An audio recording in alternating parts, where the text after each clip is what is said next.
न हो कमीज़ तो पाँव से पेट ढक लेंगे, न हो कमीज़ तो पाँव से पेट ढक लेंगे। ये लोग कितने मुनासिब है इस सफ़र के लिए।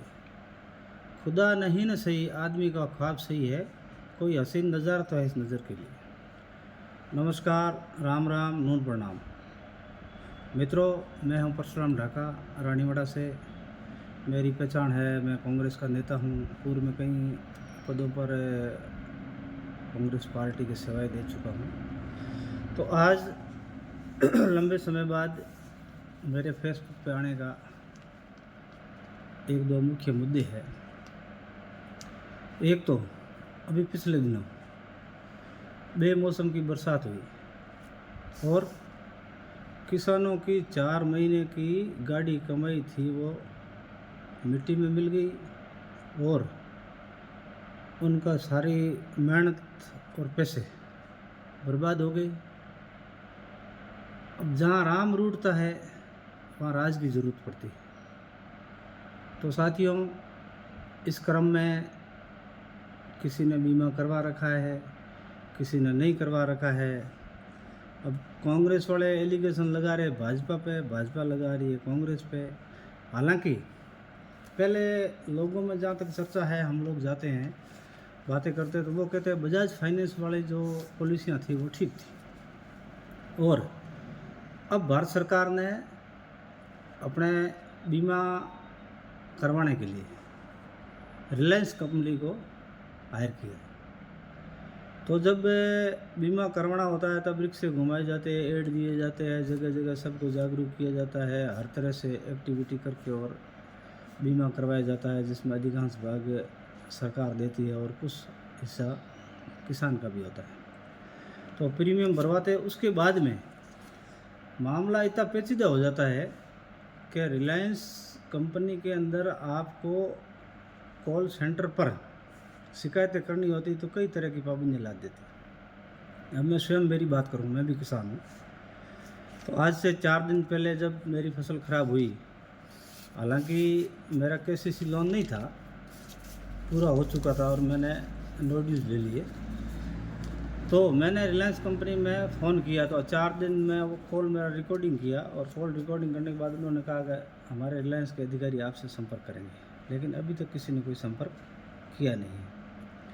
तो मतलब मेरे कहने का मतलब मामला इतना पेचीदा है कि हर कोई किसान, जो किसान पढ़ा लिखा कम है और उनको ई मित्र पर जाकर ये पॉलिसियाँ करवानी पड़ती है, तो उसमें कई तरह की पाबंदियाँ रहती है, वो है, ये है। तो ये चीज़ें मतलब मेरे कहने का मतलब आम किसान नहीं कर पाता है। और अभी उस टाइप की खेती के लिए अपने को भी 10-15 साल और लगेगा। जो नई जनरेशन आ रही है वो जनरेशन अगर पहले तो खेती नहीं करेगी, अगर खेती करती है तो वो खेती को फिर सही रूप दे पाएंगे। तो मेरे कहने का मतलब इस पॉलिसी की जो नियम है, जो ये तरीका है, उसको सरल किया जाए ताकि आम किसान इसका लाभ ले सके। अब प्रत्येक किसान प्रत्येक खसरा नंबर से कब फ़ोन करेगा? तो इसका एक सरलीकरण करें, ये मेरी राज्य सरकार से, भारत सरकार से, और जो भी लीडर्स है, किसान संघ है, दूसरे है, एक्टिविस्ट है, तो वो लोग इस चीज़ को सरलीकरण की ओर ले जाए। अब ये जब कोई भी आफत आती है तो सीधी सी बात है, नेता लोग आगे आते हैं। तो नेताओं ने चिट्ठियाँ लिखनी शुरू करी।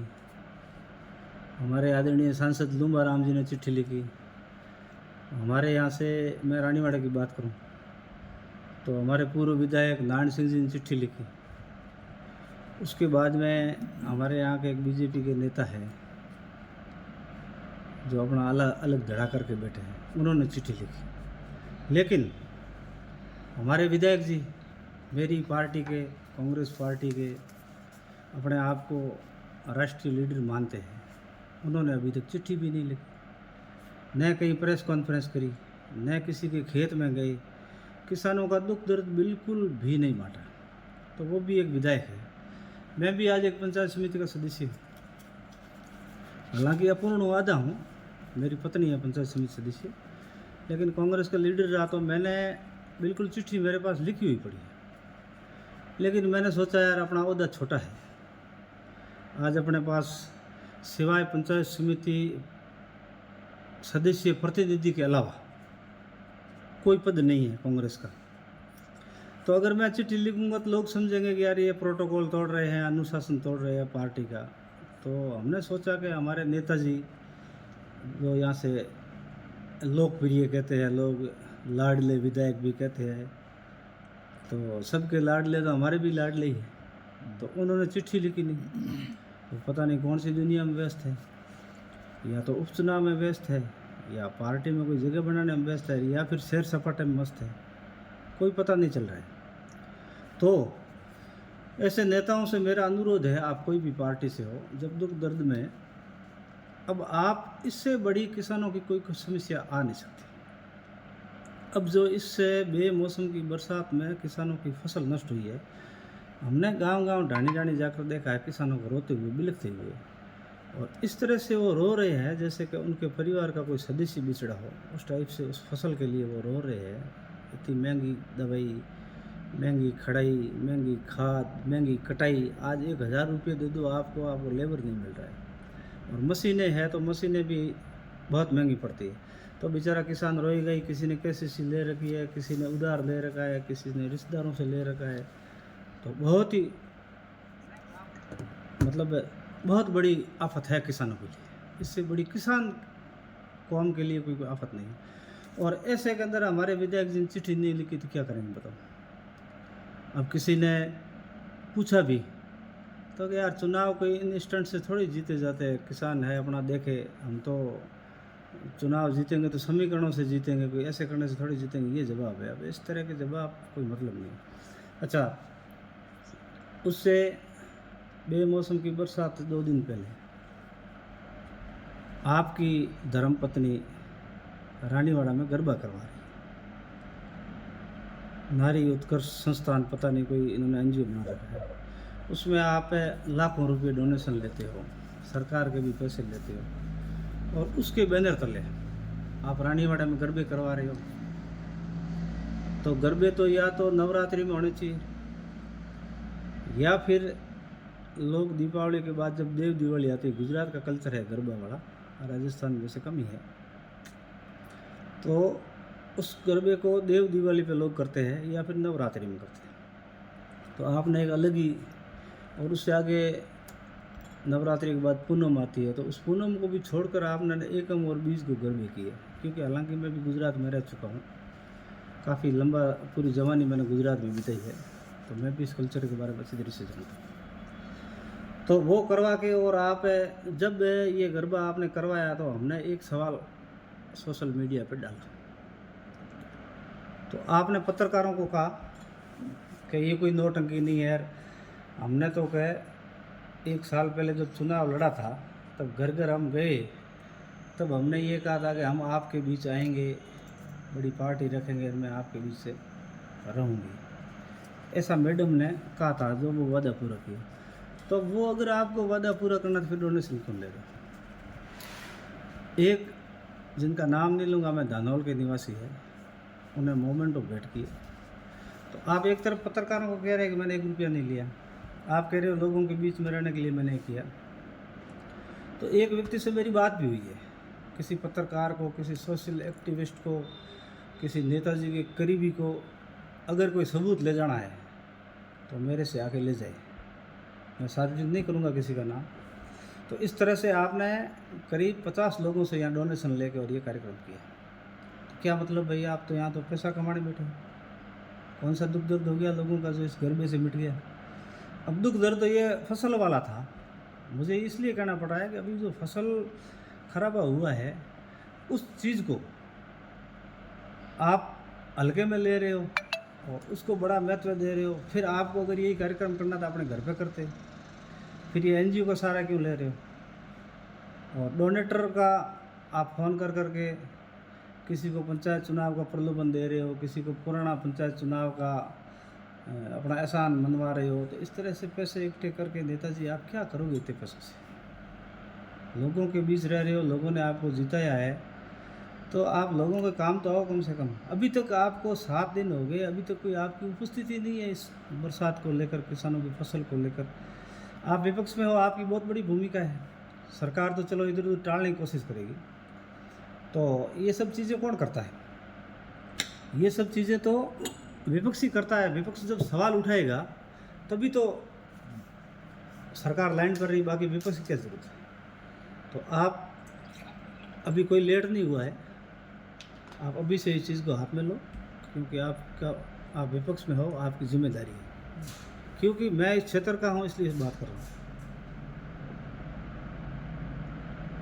अब गरबा करवा के फिर हमने गरबे को लेकर 2 सवाल और किए।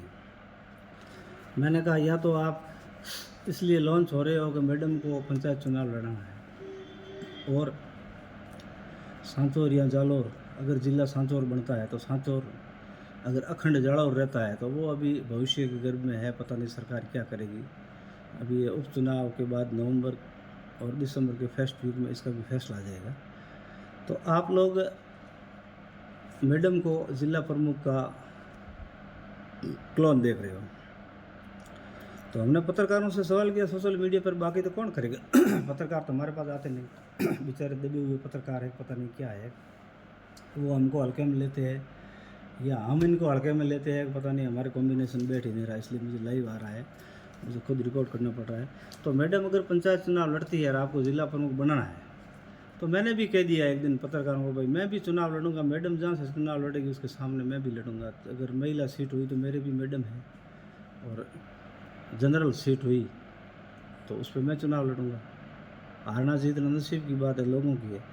और दूसरा, अभी मैडम को लॉन्च करने का एक और मैंने आइडिया, मेरे जो दिमाग ने सोचा वो बता रहा हूँ।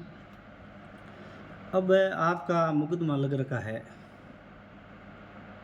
विधानसभा की दावेदारी आपने करी सर, वो फॉर्म पेश किया, तो उसके फॉर्म में आपकी कमियां हैं, और आपके विपक्ष में जो चुनाव लड़े कुछ वोटों से हारे नारायण सिंह जी, उन्होंने हाई कोर्ट में आपके खिलाफ रिट लगा रखी है, उसका जवाब भी आपने शायद पेश कर दिया। तो उसमें ऐसा है कि भाई फॉर्म भरते वक्त आप किसी भी तथ्य को छुपाओगे नहीं। तो आपने 2 मुकदमे जिन पर FR लगी हुई थी, बाकी तो मुकदमे आप पर कई है, जैसे लज्जाभंग के भी है, बलात्कार के भी है, दूसरे भी है, वो तो आपने उसमें 100 किए, लेकिन 2 मुकदमे ऐसे थे जिसको आपने 100 नहीं किए। उसमें FR लगी हुई थी, आपके वकील की गलती थी, या आपकी टीम ठीक नहीं थी, या आपकी मंशा ठीक नहीं थी, तो आपने वो 2 मुकदमे छुपाए। तो उसको लेकर हाई कोर्ट में केस लंबित है, और अभी सुप्रीम कोर्ट का निर्देश है कि चुनाव से 1 साल के भीतर कोई भी इलेक्शन पिटीशन से संबंधित जो मामला है उसको निस्तारण कर। तो आपने भी जवाब पेश किया है, हालांकि उसमें जहाँ तक तथ्य है सरकारी रिकॉर्ड है सारा, आपने फॉर्म भरा हुआ ऑनलाइन है, और गाइडलाइन है वो जारी की हुई है, और मुकदमे है जो पुलिस थानों के, एक माउंट आबू का है और एक राम सिंह थाने का है, तो वो आपने 100 नहीं किया, तो लगभग आपकी सदस्यता जा सकती है। तो उसको लेकर भी आप मैडम को लॉन्च कर रहे हो यहाँ पर। क्यों? कि आजकल एक प्रथा चल गई है कि अपने जो भी नेता है तो अपने घर में, जैसे हनुमान बेनीवाल जी ने अभी नागौर से खिंवसर से अपनी मैडम को टिकट दिया है। दूसरी पार्टी में नेता ही बहुत है, लेकिन ये एक परिवारवाद ऐसा चल रहा है, आप भी अपनी मैडम को इसमें तैयार कर रहे हो, तो ये है गरबे का कारण। तो इसलिए मैं, और दूसरा एक गरबे का सबसे बड़ा कारण था कि माउंट आबू में आप रहते हो, यहाँ तो एक रात भी रुकते नहीं हो, वैसे माउंट आबू में रुकते हो, अहमदाबाद जाकर रुकते हो आजकल। तो आपने रानीवाड़ा को बताने की कोशिश करी कि माउंट आबू के कुछ चुनिंदा लोग व्यवसायी है जो होटलों में है वगैरह है, यहाँ है, सेलिब्रिटी है, उनको आपने ला के रानीवाड़ा के लोगों से रूबरू कराया, और उनको स्टेज पर बिठा कर सामने रानीवाड़ा की जनता दिखाई कि भाई देखो रानीवाड़ा मेरे साथ है। तो ये भी एक कारण है। तो आप अगर अपने खर्चे से ऐसे कार्यक्रम करो तब तो जनता में कुछ मज़ा ही आवे कि भाई हमारे नेताजी ने किया। आप डोनेशन पर ये काम कर रहे हो, ये ठीक नहीं है। अब तीसरी बात आती है कि हमारे सोशल मीडिया प्लेटफॉर्म पर कई बार सवाल उठाने के बाद आपने, अभी कल ये कोई रील आई है कि कोई स्कूल चेकिंग में गए आप, तो स्कूल चेक करने के लिए जाओ तो आप, जैसे हमारे सरपंच साहिबा है बड़गांव से, तो बड़गांव ठिकाने से। तो जहाँ तक हमने रीड किया, नोट किया, देखा, तो वो क्या करते हैं, चुपचाप जाके और जो क्लास पढ़ाते हैं उस क्लास में जाके और बिना बच्चों को डिस्टर्ब किए जाके पीछे वाली सीट पर बैठ जाते हैं और फिर वो उनकी पढ़ाई देखते हैं, फिर बच्चों से संवाद करते हैं। और जहाँ भी शिक्षक चूकता है तो वो मैडम भी अच्छे पढ़े लिखे, खुद सरपंच है, तो वो फिर उनमें सुधार करवाती है कि भाई इस तरह से नहीं, इस तरह से आप पढ़ाइए। आपने क्या किया, वहाँ जाके बच्चों से संवाद किया, रील की, फिर फावड़ा लिया और फावड़ा चलाना आपने सिखाया। अरे यार, तो फावड़ा तो यहाँ किसान के बेटे है, ग्रामीण इलाका है, ये रूरल एरिया है, अर्बन डेवलपमेंट यहाँ बिल्कुल कम है। नगर पालिका तो 70 साल 75 साल बाद अभी रानीवाड़ा में बनी है और उसको भाजपा सरकार निरस्त करने की कोशिश कर रही है। तो ये पूरा रूरल एरिया है, तो उसमें आपने किसान के बेटे को जाके और फावड़ा चलाने का संदेश दिया। अब बताओ, आप ग्रेजुएट हो, इंग्लिश मीडियम पढ़े हो, आपने डिग्रियां कहीं और से लाई है, कोई होटल मैनेजमेंट का कोर्स भी किया हो, तो यार कम से कम वही सिखाते हैं उनको कि भाई इस तरह मैनेजमेंट करो, कि ये अक्सर ठीक नहीं, ये पढ़ी करो। अब आप फावड़ा चलाना क्या इनको सिखा रहे हो, आप अपनी रील बना रहे हो। तो नेताजी ये भी कुछ जमा नहीं है हमको तो, और किसी को अगर आपके साथ उठने बैठने वालों को जमता है तो अच्छी बात है, हमें तो नहीं जमा। अब हम एक सवाल और बार बार उठा रहे हैं, अस्पताल चेकिंग करो।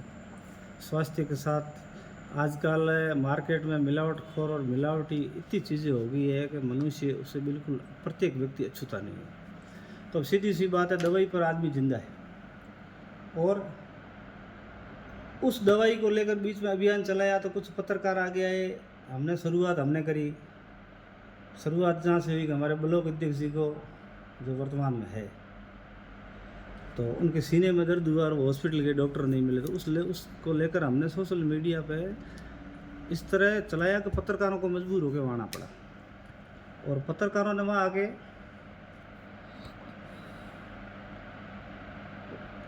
सवाल किए 2 दिन तो, और 1-2 पत्रकार तो ऐसे गरजे के सारी सुविधाएं, सारी व्यवस्थाएं वो चेंज कर देंगे, लेकिन दूसरे दिन टाँय फिस, पता नहीं वो पत्रकार जी कहाँ चले गए, वो भी लाइव देखेंगे, सुनेंगे। तो मेरा उनसे अनुरोध है कि इस अभियान को चलाएं। हमने ये तक कहा कि आप आइए पत्रकार जी, इस बात को शुरू करिए। अगर शुरू करते हो तो हम लोग धरने पे बैठेंगे, चाहे 1 जने ही बैठे, 2 जने, 4 जने बैठेंगे। अस्पतालों की व्यवस्था सुधारो। और आप खुद नेताजी के भी अस्पताल चेकिंग नहीं करते हो, तो आपका तो मेन काम है, आप शादियों में जाते हो, रीलें बनाते हो, सम्मेलनों में जाते हो, अच्छे लंबे लंबे लच्छेदार भाषण ठोकते हो। अरे यार सब, अब तो ये चीज़ों का ज़माना नहीं है। अब तो आप ये मूलभूत सुविधा हैं उनको करो। सड़कों की क्या हालत है, पढ़ाई की क्या हालत है, स्वास्थ्य की क्या हालत है, टीचर समय पर जा रहे कि नहीं जा रहे हैं। अब आपके और सारे कई मतलब सारे डिपार्टमेंट है, वहाँ पर अव्यवस्थाओं का आलम है। अभी रानीवाड़ा नगर पालिका है, इसमें आपने बोर्ड तो अपने चहेते को बना दिया, और वहाँ कोई सफाई नाम की व्यवस्था नहीं है। पीछे भी मैंने ये सवाल किए थे कि 102 करोड़ रुपये सफाई के लिए आए थे, वो डकार गए। रानीवाड़ा में तो 2 करोड़ भी नहीं दिख रहे, तो 102 करोड़ कहाँ गए। बाथरूमों की व्यवस्था नहीं है, सुलभ शौचालय नहीं है, आने जाने की सड़कें नहीं है, लाइट नहीं है। कुछ बीच में आपने लाइटें लगाई थी, महीने पर बाद बंद हो गई। तो मतलब बहुत सारी व्यवस्था है, उनको आप करो। और अब आप अपने आदमियों से उलझुल सवाल कराते हो, जवाब दिलाते हो, हर चीज़ पे कमेंट करते हो, कहीं से घूम घुमा के, और आप समाज पे बात लेके आ जाते हो। अब एक व्यक्ति समाज कैसे हुआ। और मैं भी इस समाज से कहना चाहता हूँ, हर समाज से कहना चाहता हूँ, मतलब 36 वर्ण से कहना चाहता हूँ, सर्व समाज से कहना चाहता हूँ। क्या व्यक्ति कभी समाज नहीं होता, और नेता और अपराधी की कोई जात नहीं होती। आप कभी भी भरोसे मत रहना इन नेताओं के, नेताओं की कोई जात नहीं होती, ये किसी जाति के नहीं है। ये तो सिर्फ अपनी व्यवस्था देखते हैं कि कहाँ ठीक रहेगा। और आप कपड़ों को लेकर कमेंट्स करवाते हो। अब जैसे मैंने ये गमछा डाला है, तो ये कोई भी डाल सकता है, 36 कौम के लोग डाल सकते हैं, ये कोई समाज विशेष का थोड़ा ही। हम भी पहन सकते हैं, आप भी पहन सकते हो। जैसे साफे की बात आती है कि ये हमारा साफार, वो तुम्हारा साफार, यार ये इस तरह के आप क्या करें? दूसरे काम सिखाओ ना, आप लोगों को स्किल डेवलपमेंट करो, नशे के खिलाफ आप आवाज़ उठाओ, शिक्षा में अलग जगाओ।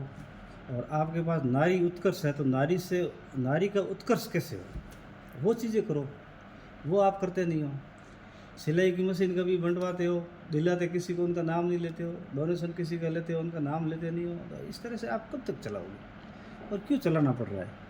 तो मेरा उन लोगों से अनुरोध है कि अपने साथ पले बड़े हैं, ज़िंदगी साथ निकाली है सभी समाजों ने, तो उसमें आप वैर फैलाकर अपना खुद का वजूद बना रहे हो, नेताजी ये ठीक नहीं है, ये चीज़ें बंद कर दो और धरातल पे आ जाओ, ठीक रहेगा। और आप यहाँ तक पाबंद करते हो कि इस आदमी को लाइक कैसे कर दिया, इस पर कमेंट कैसे कर दिया। यार झगड़ा अपना लाइक और कमेंट का थोड़ा ही है, अपना झगड़ा है 9 दिसंबर 2020 रात 12 बजे Rangmahal hotel Kumbhalgarh, room number 103। उसके अंदर क्या हुआ? रात को 11:30 बजे एक आपके साथ भीनमाल का पूर्व चेयरमैन था, वो चोटीगढ़ा में, उसका नाम भूल गए, हीरालाल बोरा, वो और आप आए और आपने फरमान सुनाया कि प्रधान आपको नहीं बनाएंगे। तो वहाँ अपना विद्रोह हुआ और वो विद्रोह जाके दूसरे दिन 10 दिसंबर को दोपहर 1 बजे शांत हुआ, जब आपने मेरे को टिकट नहीं दिया और मेरे सामने जो प्रतिद्वंदी था उसको टिकट नहीं दिया, तो आपने कहा यार थर्ड ऑप्शन करते हैं, आ जाओ। उसके बाद अपने को 10 दिसंबर 2020 को दोपहर 3 बजे अपना फिर से समझौता हुआ। माननीय सरपंच साहब जो मेरे समधी भी है, अमर सिंह जी, उनके कृषि कुएं पर अपना समझौता हुआ सारे कांग्रेसियों के बीच। तो आपने कहा छोड़ो उस चीज़ को, और वोट जा रहा है ना, अपनी पार्टी खराब हो रहा है, तो मैंने उसके बाद वोट दिए। आपने 10 तारीख का वोट लिया, 11 तारीख का उप प्रधान का वोट लिया। अब क्या हुआ क्या नहीं हुआ वो दूसरे पार्ट में बताएंगे, वो कभी इस लाइव का दूसरा पार्ट होगा। अगर कोई ये ज़्यादा देखने वाले दर्शक अगर डिमांड करेंगे तो वो पार्ट भी मैं कभी बताऊँगा। लेकिन उसके तीसरे दिन से आपने बिना नींद लिए आप मेरे पीछे हाथ धो के पड़ गए। 11 दिसंबर 2020 से लेके 25 सितंबर 2021 तक आप मैं इसलिए बताना चाहता हूँ कि आप सामाजिक स्वार्थ बिगाड़ रहे हो, आप समाजों की लड़ाई लड़ा रहे हो, आप मेरे को गलत साबित करना चाहते हो, इसलिए मुझे ये बोलना पड़ रहा है। तो 25 सितंबर 2021 को आपका जन्मदिन था और आपने बहुत बड़ी पार्टी करी। हालांकि 25 सितंबर और दिसंबर के बीच में 9-10 महीने का गैप था, उसमें आप मेरी सोशल मीडिया की पोस्ट देख सकते हो। आप सारे एक्टिविस्ट हो देखने वाले, अभी गलतियां निकालने वाले, आपकी आईटी सेल की पूरी टीम इस पर लगी हुई है, देख रही है। तो उस टीम से मैं कहना चाहता हूं कि आप मेरी पोस्ट देख लीजिए। मैंने सिंगल इस व्यक्ति का फोटो लगाया है, एक कांग्रेस का हाथ और एक सिंगल व्यक्ति, सारे नेताओं को मैंने छोड़ दिया और इतना भरोसा किया मैंने भगवान से ज़्यादा, और उस भरोसे के कारण मैं आज इस स्टेज पर बैठा। नहीं तो मैं भी नेता होता तुम्हारी तरह, और तुम अगर सलूम्बर के प्रभारी हो तो मैं 84 का प्रभारी होता, लेकिन मैंने कभी ओवरटेक नहीं किया, ये आप भली भांति जानते हो। तो वो लड़ाई थी अपनी। तो अब आप लाइक और कमेंट्स, इसको माइक मत दो और इसको बुलाओ मत, अरे मैं भी नेता हूँ यार, जीता हुआ कैसे नहीं बुलाएंगे? मैं जाऊँगा प्रोग्राम करूँगा तो मुझे तो बुलाएंगे, जहाँ मेरी औकात है वहाँ तो मुझे ही बुलाएंगे। तो आप लाइक कमेंट्स की ला के और क्या लड़ाई को कमज़ोर कर रहे हो? लड़ाई तो अपनी बहुत लंबी है, अभी 4 साल होने का है, 3.25 साल हो गए हैं। ये लड़ाई अपनी लंबी चलेगी, तब तक आप राजनीति में हो, मैं हूँ, तो ये संघर्ष तो जारी रहेगा। तो आप इस लड़ाई को निचले स्तर पर मत लाओ, बढ़िया तरीके से लड़ो यार, मज़ा आए लड़ाई लड़ने में, फाइट को कमज़ोर मत करो। बाकी पुनः एक बार, समय काफ़ी हो चुका है, क्योंकि ज़्यादा लंबा लाइव करने से कोई मतलब नहीं है, और भी बहुत सारी समस्याएं, हज़ारों समस्याएं हैं जिनको मैं अभी एक साथ नहीं बता सकता। टू द पार्ट अब हम भी इस चीज़ को ज़्यादा करेंगे, खुद के चैनल बनाएंगे और उस पर जारी करेंगे। और अब पुनः एक बार मेरा आपसे अनुरोध है कि आप किसानों की जो बेमौसम की बरसात हुई है उसमें थोड़ा उनको संभल दो, अपना ईगो नीचे मेलो, ईगो को एक बार नीचे रख दो, किसानों के लिए लड़े लड़ो, क्योंकि आप यहाँ से विधायक हो। कैसे जीते नहीं जीते वो मायने रखता है, जो जीता वो सिकंदर है। तो आप इस मुद्दे को थोड़ा हाथ में लीजिए, किसान आपको दुआएं देंगे और किसानों के लिए इससे बड़ी कोई आफत नहीं आ सकती। और दूसरी, मेरे पास भी धमकियाँ आती है, मेरे पास भी तरह तरह के दबाव आते हैं, मेरे पास भी बिज़नेस को लेकर ये आते हैं और सब कुछ आते हैं। तो मैं एक ऐसा आदमी हूँ कि न तो मैं गलत काम करता हूँ और न किसी से डरता हूँ। अब रही बात, अगर हर हर करता हरकत आवे, मतलब भगवान का नाम लेते अगर तकलीफ आती हो, तो मैं भी उस लड़ाई में पीछे नहीं हूँ। आप भी कान खोल कर सुन लो, आप अच्छी तरीके से जानते हो, 17 साल अपने साथ रहे। अभी लोग तो आपके साथ घंटा 2 घंटा गाड़ी में रहते हैं, अपने तो 17 साल एक साथ रहे हैं। आप रात में भी रहे, दिन में भी रहे। और आप जब यहाँ पहली बार आए थे तो शायद फाउंडर मैन में नंबर 1 में था, और 17 साल तक हमने आपका साथ निभाया। और जैसे भी बाजी आपके हाथ में आई और 5वें चुनाव में मैं जीता तो आपने पलटी खा ली। तो सभी मैं टीमों से कहता हूँ कि आप सामाजिक सौहार्द बनाए रखें, एक दूसरे की गरिमा बनाए रखें और इस लड़ाई को डाइवर्ट न करें।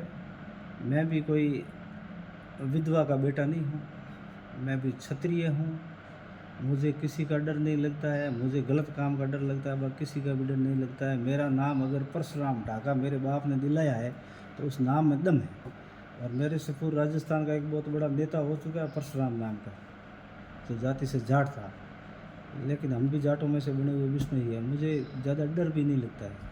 इसलिए नेताजी, आप इन चीज़ों को छोड़िए और आप अपना काम करें। मैं ये धर्म निभा रहा हूँ कि मतलब पक्ष और विपक्ष दोनों के बीच में हम तो फंस गए। अब पक्ष वालों ने भी, एमएलए साहब ने भी एक चिट्ठी लिख के छोड़ दी, उसके बाद में आपने प्रेस कॉन्फ्रेंस नहीं करी, आपने रिलायंस वालों से संपर्क नहीं किया। तो नारायण सिंह जी से मेरा अनुरोध है कि आपके पास हर गाँव में टीम है, आपकी पकड़ है, आपकी सरकार है, आप ज़रूर 1000-2000 वोटों से हारे हो, लेकिन लोगों के दिलों में तो हो। सरकार आपकी है, आपकी जिम्मेदारी है।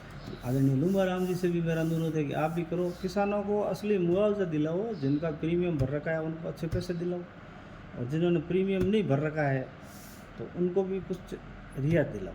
इससे बड़ी आफत नहीं आ सकती। धन्यवाद। जय हिंद। राम राम।